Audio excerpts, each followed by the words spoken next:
Bom, estamos aqui com o Kim Kataguiri, deputado federal eleito, né? E que está colocando aí a sua candidatura à presidência da Câmara. Kim, é para valer essa candidatura? É para valer. Estou disputando para valer, inclusive acho que só a participação já ajuda a botar fogo no debate para que haja algum debate, né? E não seja só negociação de gabinete. Tá faltando debate, né? A gente aqui está acostumado a... essa Câmara aqui, né? A Câmara Política em Brasília está acostumada a resolver as coisas nos bastidores e depois apresentar o prato pronto, né? E nem toda a parte do prato. A gente não sabe os ingredientes, geralmente. Exatamente. É igual salsicha, né? Pois é. O que você achou do acordo precoce, eu pelo menos classifiquei como precoce, do PSL com o Rodrigo Maia? Eu também acho que é precoce. Não é toda a bancada do PSL que está fechada, né? Isso para mim está bastante claro. Tem diversos deputados que não participaram de nenhum tipo de negociação. Para mim isso não foi dialogado completamente com a bancada e estão insatisfeitos com essa decisão. E, portanto, uma das alternativas, né, me coloco como uma dessas alternativas justamente para aqueles que não querem terminar o processo de renovação só nas eleições, querem efetivamente que tenha uma nova liderança na Câmara dos Deputados e que tenha capacidade de comunicação, principalmente, para a gente aprovar a reforma mais essencial, fundamental, na minha opinião, que é a previdenciária. O que você acha do Rodrigo Maia, da gestão do Rodrigo Maia, né, como presidente da Câmara, já que você se coloca como uma alternativa, você é crítico à gestão.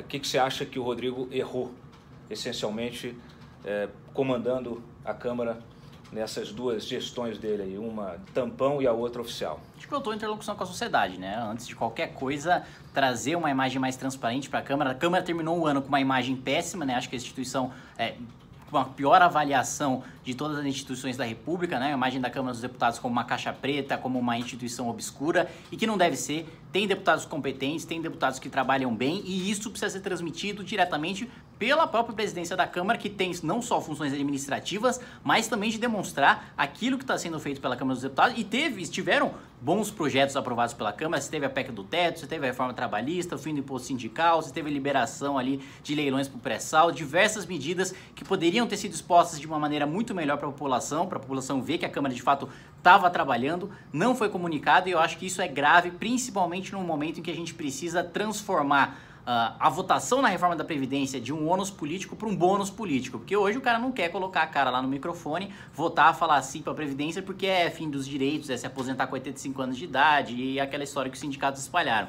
Efetivamente isso não muda com a articulação política, isso só muda com comunicação. Se a gente for contar só com a articulação, a gente já teve experiência do governo Michel Temer, que tentou, e aliás é um dos caras mais hábeis aí em termos de articulação, reconhecidos aí pelo Congresso, e ainda assim fracassou miseravelmente na aprovação da reforma da Previdência. A gente sabe que a eleição interna, a eleição para a presidência na Câmara, assim como no Senado, é muito diferente de uma eleição na rua, né? Você saiu agora com um mandato, com uma grande votação aí nas urnas, mas é diferente. Aqui você tem que convencer os seus colegas a votarem em você. Então, como é que você espera convencê-los? Você que é um parlamentar aí de primeiro mandato, novo, chegando, como convencer esses, até aproveitando essa nova Câmara também aí, né, uma renovação bastante significativa, como você espera convencer esses deputados? Ainda tem muita gente ali que espera sempre ter alguma coisa, ter um cargo numa comissão, na mesa diretora, ter direcionamento de emendas, né, sempre buscando um toma lá da cá. Como convencer os seus eleitores, seus colegas, que são os seus serão os seus eleitores nesse caso?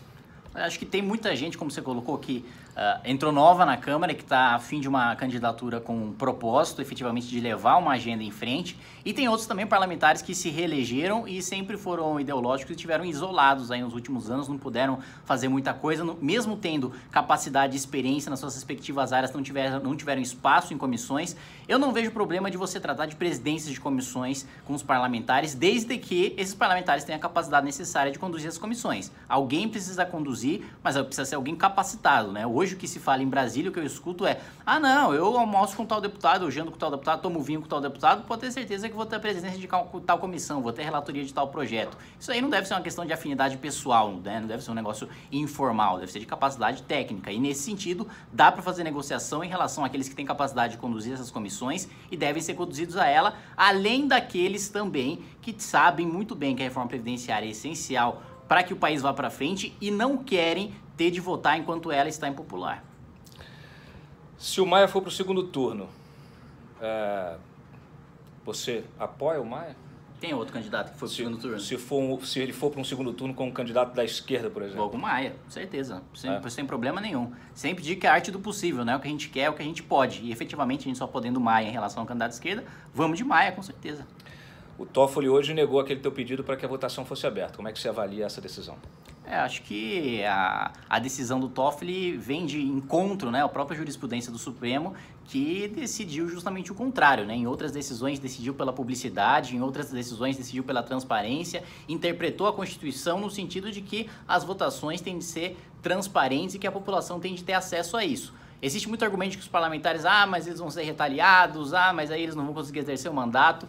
Para mim, isso é balela, a gente já tem exemplos aí que funcionam. Câmara dos Vereadores da cidade de São Paulo, Assembleia Legislativa do estado de São Paulo tem votações abertas, nenhum parlamentar morreu por causa disso, nenhum parlamentar teve a sua atuação apagada por causa disso. Pelo contrário, né, você teve com clareza a participação de cada parlamentar do seu bloco político, que o eleitor tem o direito de saber de qual bloco político o parlamentar faz parte, né? Por que ele tem medo de expor para o eleitor qual que é o seu voto? Aí sim tem alguma coisa de errado. O Toffoli alegou que o STF não deve interferir no legislativo, né? Ele só interfere quando interessa, pelo visto. Exatamente, quando interessa, e é sempre quando interessa são pelos motivos menos republicanos possíveis. Exatamente. Bom, esse foi o Kim, deputado aí federal eleito, está chegando definitivo em Brasília, que dia? 22. É isso aí, gente.